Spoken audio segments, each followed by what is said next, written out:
sons of God. For you did not receive the spirit of slavery to fall back into fear, but you received the spirit of adoption, through which we cry, Abba, Father. The Spirit itself bears witness with our spirit that we are children of God, and if children, then heirs, heirs of God, and joint heirs with Christ, if only we suffer with him, so that we may also be glorified with him. I consider that the sufferings of this present time are as nothing compared to the glory to be revealed for us. For creation awaits with eager expectation the revelation of the children of God.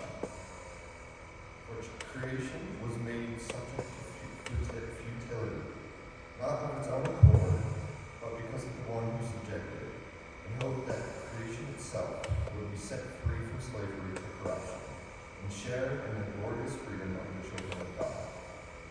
We know that all creation is groaning in the labor of pains even until now. And not only that, but we ourselves, who have the first fruits of the spirits, we also groan within ourselves, as we wait for adoption, the redemption of our bodies. The word of the Lord. Thanks be to God.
Jesus said to his disciples, "Do not let your hearts be troubled.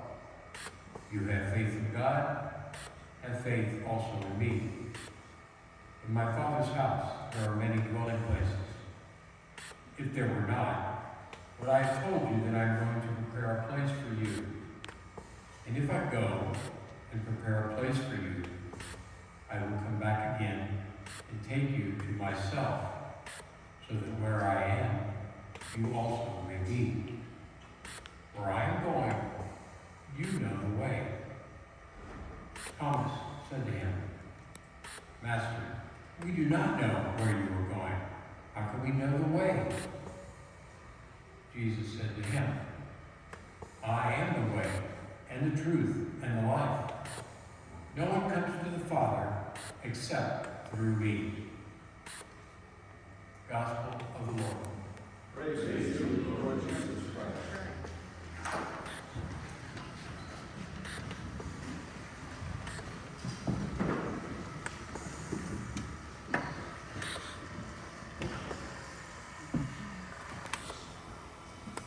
Even as the Apostle Paul grew close, what he knew for certain was his death.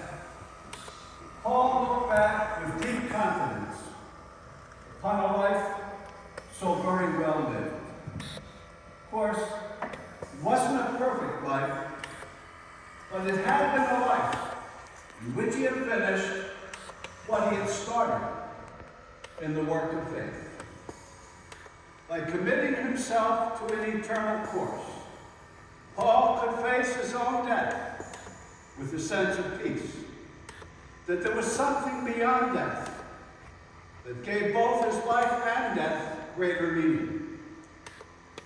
Paul modeled not only how to live a life of faith, but he also modeled how to face death with faith as well. We come here this morning to honor the memory of Bill Chase. We've come to honor a man who has done the very same. As a loving and caring father, Bill modeled faith in both life and death. Bill taught his children how to live.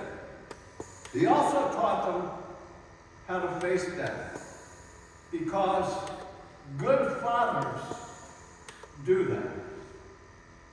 Because good fathers start what they finish. It is one thing to help bring a child into this world, to be a part of starting a family. It's another thing altogether to understand that privilege is one of the greatest of all responsibilities in which God ever allows a person to participate. To take that responsibility seriously means to finish what you start. And Bill did just that. He helped bring you into this world. He nurtured you, he loved you, he guided you each step of the way. Even today, those steps have led you to this church as a person of faith yourselves. A man went home to see his father just before his father's death. And he told his father, "You've always been there whenever any of us children needed you. And across the years, you've given us the best single gift that any parent could possibly give. You took delight in us. In all sorts of ways, you let us know that you were glad that we were here, that we had value in your eyes, and that our presence was a joy and not a burden to you." Bill believed one of the greatest privileges of his life was loving and nurturing you. In all sorts of ways, kept giving you the gift of believing that your life too was a gift of God. A gift to be valued, a gift to be cherished, a gift to be respected, and given back to God in faith. From before you can remember, that was your dad's gift to you.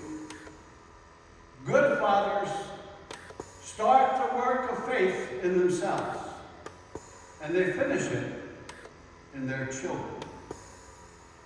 And good fathers live daily with an eye toward eternity.